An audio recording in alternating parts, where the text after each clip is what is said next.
Hello বন্ধুরা, কেমন আছো সবাই? আমি অরেঞ্জে চলে এলাম একটি নতুন ব্লগ নিয়ে। আমি যাচ্ছি রানাঘাট কলেজে কিছু সমস্যার জন্য। কলেজটা দূরতে দেখতে বেশ সুন্দরই লাগছে, এবং স্যার ম্যামরা আমাদের জন্য কিছু নাট্য অনুষ্ঠান রেখেছিল, সেটি তোমরা উপভোগ করো। জ্ঞান, সংস্কৃতি এবং সৃষ্টিশীলতা প্রতীক হিসেবে প্রদীপ জ্বালানোর মাধ্যমে শুরু হলো আমাদের এই নাট্য অনুষ্ঠানটি। তোমরা বলবে কেমন হয়েছে?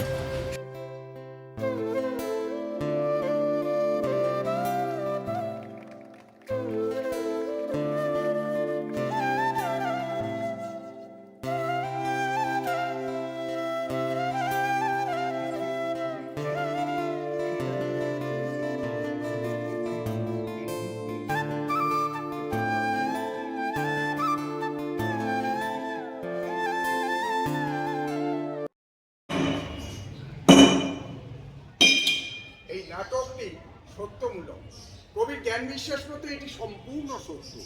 যে জায়গাটার কথা হচ্ছে সেখানে মাটির নিচে যক্ষের ধন পোতা আছে। এই সুরঙ্গ পাতালে সুরঙ্গ ঘটাইতে, এই জন্য লোকে একে আদর করে যক্ষপুরী নাম।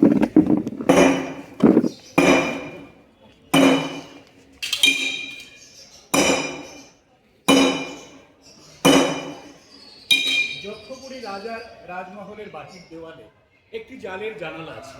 সেই জালের আড়াল থেকে রাজা তার ইচ্ছেমতো পরিমাণে মানুষদের সঙ্গে দেখাশোনা করে।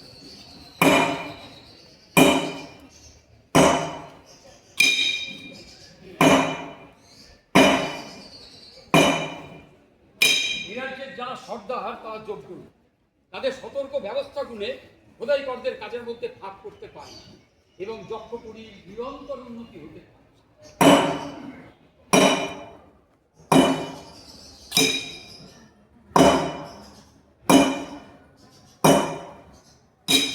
এখানকার মোড়লরা একসময় খোদাই করছে, নিজ গুণে তাদের পদবৃদ্ধি এবং উপাধি লাভ ঘটেছে। কর্মনিষ্ঠতায় তারা অনেক বিষয়ে সর্দারদের ছাড়িয়ে যায়।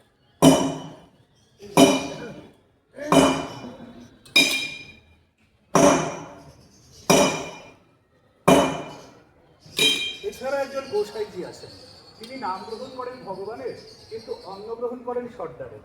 তার দ্বারা যক্ষপুরীর অনেক উপকার ঘটে।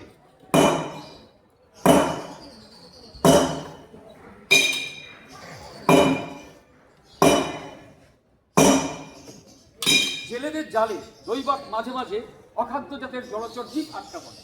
তাদের দ্বারা পেট ভরা কিংবা এক ভরা স্বাস্থ্য হয়ই না, মাঝে থেকে তারা জাল ছিঁড়ে দিয়ে দেয়।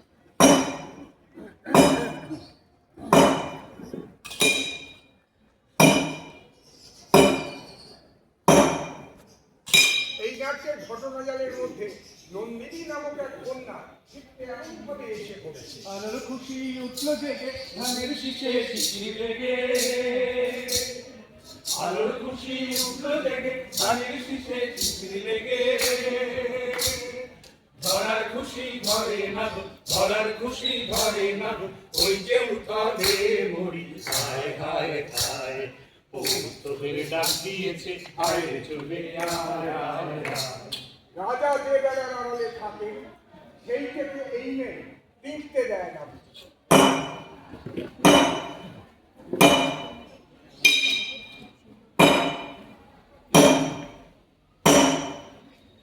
আদি কবির সাতকাণ্ডে স্থানাভাব ছিল না, এই কারণে তিনি লঙ্কাপুরীতে রাবণ ও বিভীষণকে স্বতন্ত্র স্থান দিয়েছিলেন। কিন্তু আমার চেয়েছিলেন যে তারা একই, তারা সহোদর ভাই, একই নিড়ে পাপ ও সেই পাপের মৃত্যুবান লালিত হয়েছে।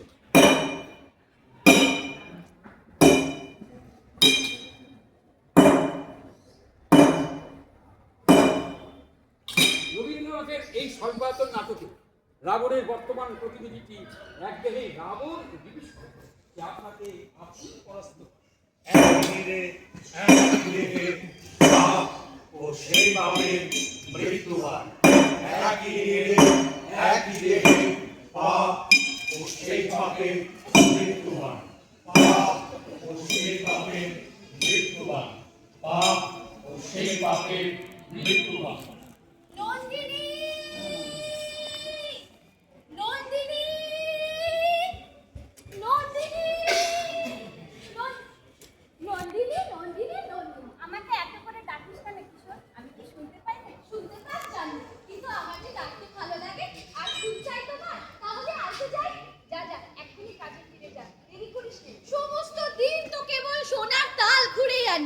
তার মধ্যে থেকে একটু সময় চুরি করে তোর জন্য ফুল আনতে পারলে বেঁচে যায়। ওরে কিশোর, জানতে পারলে যে ওরা তোকে শাস্তি দেবে। তুমি যে বলেছিলে রক্তকরবী তোমার চাই চাই, আমার আনন্দ হয়েছে রক্তকরবী এখানে সহজে মেলে না। অনেক খুঁজে পেতে একটি মাত্র গাছ পেয়েছি, তাই আমাকে দেখিয়ে দে, আমি রোজ নিজে গিয়ে ফুল তুলে আনবো। নন্দিনী নিষ্ঠুর হলো না, ওই গাছে থাক আমার একটি মাত্র গোপন কথার কথা। এই সত্যটি কর্ণঞ্জিনী, রোজ সকালে আমারই হাত থেকে ফুল দিবি। আচ্ছা তাই সই, কিন্তু তুই একটু সামলে চলিস। না আমি সামলে চলবো না, চলবো না, চলবো না। ওদের মারের মুখের উপর দিয়ে রোজ তোমাকে ফুল এনে দেবো। নন্দিনী, যেও না, ফিরে যাও। কি অধ্যাপক? ক্ষণে ক্ষণে অমন চমক লাগিয়ে দিয়ে চলে যাও কেন? একটু দাঁড়াও, দুটো কথা বলি। আমাকে তোমার কিসের দরকার? দরকারি কথা যদি বললে, ওই যে দেখো আমাদের খোদাই ঘরের দল পৃথিবীর বুক চিরে দরকারের বোঝা মাথায় কীটের মতো সুরঙ্গের ভেতর থেকে উপরে উঠে আসছে। এই যক্ষপুরে আমাদের যা কিছু ধন সব ওই ধুলোর নারীর ধন, সোনা। কিন্তু তুমি যে সোনা, সে তো ধুলোর নয়, সে যে আলো।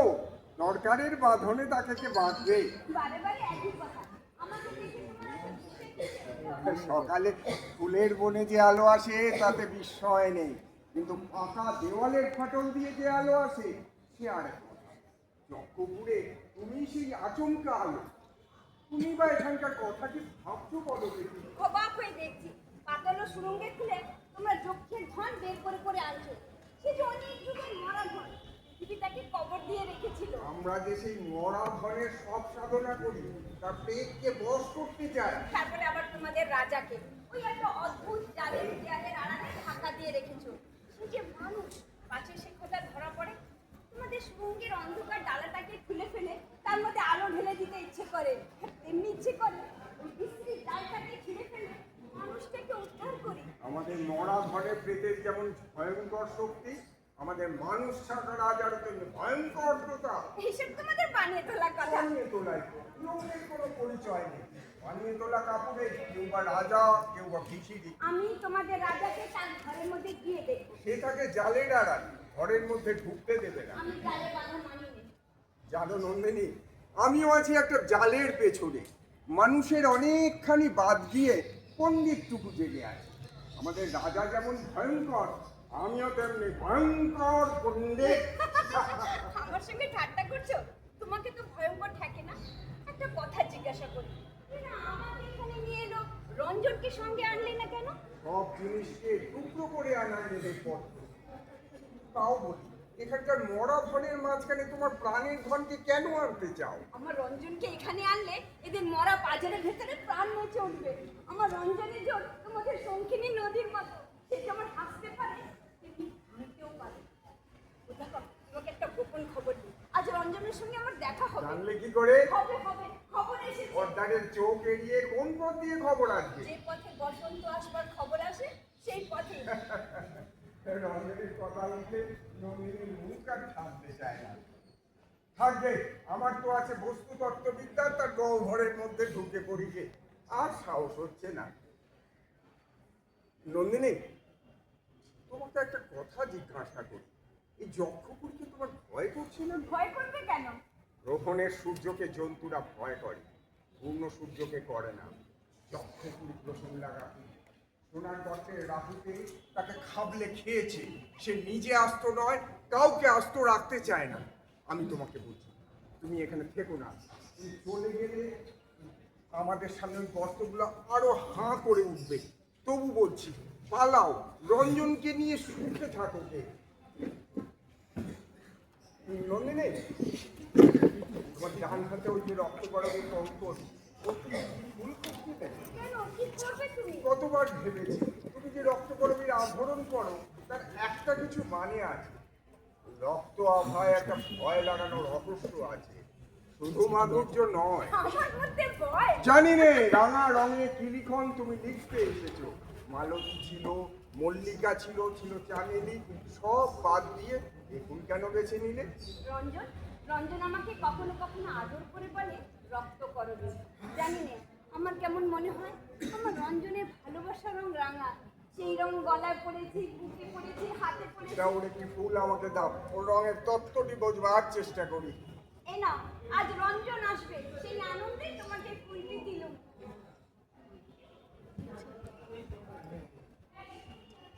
একবার মুখ ফেরাও তো দেখি, তোমাকে বুঝতেই পারলাম না, তুমি কে? আমাকে যা দেখছো, এছাড়া আমি কিছুই না। বুঝবার তোমার দরকার নেই। না বুঝলে ভালো থাকে না। এখানে এখানে রাজা তোমাকে কোন কাজের প্রয়োজনে এনেছে? অকাজে প্রয়োজনে। একটা কি মন্ত্র তোমার আছে? হাতে ফেলেছো সবাইকে, সর্বনাশী তুমি। তোমার ওই রূপ দেখে যারা ভুলবে তারা মরবে। দেখি দেখি, ওই কি ঝুলছে? শব্দ করবে মঞ্জুর। এর মানে কি? কোনো মানেই নেই। আমি কিছুতেই তোমাকে বিশ্বাস করি না। একটা কিছু ভঙ্গি করে আজ দিন না যেতে একটা কিছু বিপদ ঘটাবে, তাই শুনতে পাচ্ছো? শুনতে পাচ্ছো? শুনতে পাচ্ছি, কিন্তু বারে বারে ডেকো না, আমার সময় নেই, একটুও না। আজ খুশিতে আমার মন ভরে আছে, সেই খুশি নিয়ে তোমার ঘরের মধ্যে যেতে চাই। না, ঘরের মধ্যে নয়, যা বলতে হয় বাইরে থেকে বলো। দূর থেকে গান শুনতে পাচ্ছো? কিসের গান? কিসের গান? ফসল পেকেছে, কাটতে হবে, তারই গান।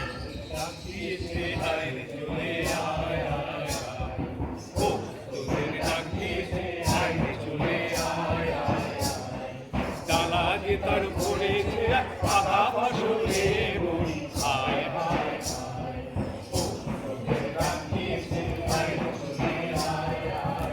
দেখছো না, পৌষের রোদ্দুর পাকা ধানে লাবণ্য আকাশে মেলে দিচ্ছে।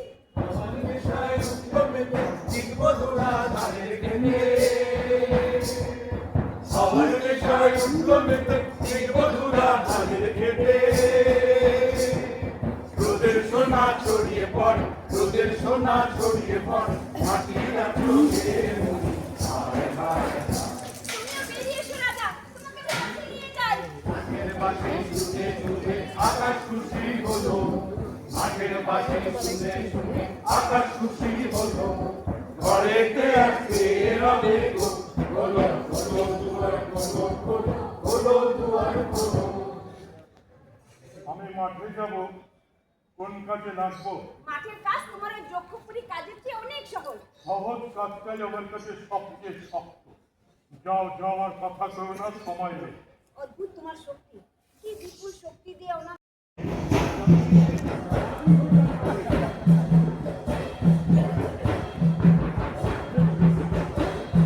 দেখো দেখো, ওই পাড়া খুব করে চলেছে, সারি সারি ময়ূর পক্ষী, হাতির হাওদায় ঝালর দেখেছো? ঝলমল করছে। আহা, কি সাদের রূপ। আচ্ছা বেয়াই, তুমি যদি কাজ ছেড়ে না দিতে, তুমি ওদের দলে ধূপ করে বেরোতে, আর তোমার সেই স্ত্রী? হ্যাঁ, আমাদেরও এই দশা।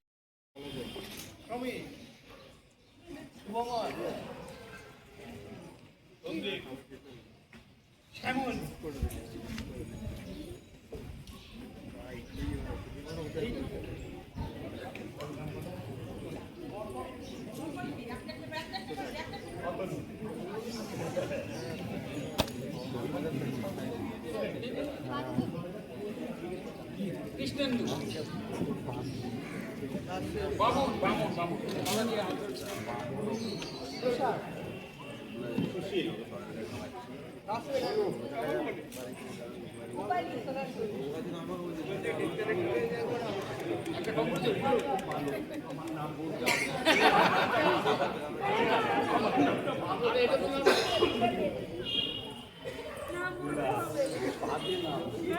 ভালো ভালো।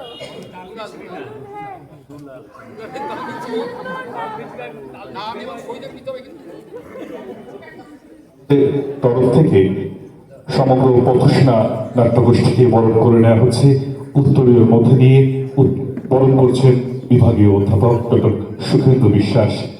আমরা কিশোরের জয়গান গাইলাম এবং পথসেনা কিশোর সমৃদ্ধ হোক, তাদের এই উপস্থাপনায় সেই আঙ্গিকে আমাদের বুঝিয়ে দিলেন। অসংখ্য অসংখ্য ধন্যবাদ তাদের এই উপস্থাপনা। সম্মানের সাথে এই নাট্য অনুষ্ঠানটি শেষ করে আমি এখন বাড়ি পথে রওনা দেব। তোমরা কমেন্ট করে বলো কেমন হয়েছে আমাদের এই নাট্য অনুষ্ঠানটি। আজকের জন্য বিদায় নিলাম গাইস, টাটা।